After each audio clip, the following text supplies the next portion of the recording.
turista iwas scam program sa Department of Tourism 7. Ilusad mga kaigsunan. Balita gikan sa mga regional nga buhatan. Sayro nato kini pinagi sa pagpamati ni katrupang Crystal Joy Feller ka. Live report.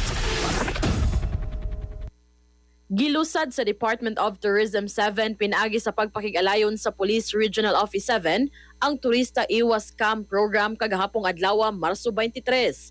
Ang maong lakang gibuhat subay sa nagkadaghan nga reklamo nga nadawat sa DOT7 kabahin sa online booking scam.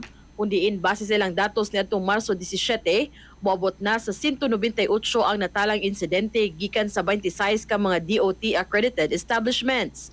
23 niini dinhi sa Sugbo, samtang 3 ang sa Bohol. Pipila sa mga lugar sa Sugbo nga sagad mabiktima ang mga turista mao ang Bantayan Island, Moalboal ug Lapu-Lapu City. Sa natalang insidente niabot na sa 1 million pesos ang naskam nga kwarta. Tinguha sa mong kampanya nga maminusa na ang mabiktima sa online booking scam, ilabi na nga nagkaduol na ang Semana Santa. Gihimugatan sa DOT ang pag-awhag sa mga turista nga sa di pa mobayad, i-verify una kung lehitimo ba ang mga pages nga ilang katransaksyon. Mamahimo silang magpatabang pinaagi sa pagtawag sa hotline number sa DOT7. Padayon usab ang ilang awareness campaign aron nga magiyahan ang mga turista sa pag-ila kung tinuod o scam ba ang ilang makita sa social media.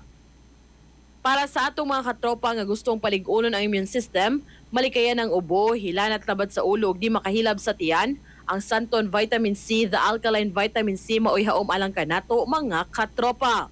Alang sa nagkayusang Pilipino para sa Pilipinas, kininyong katropa Crystal Joy Feller ka, XFM News. XFM report.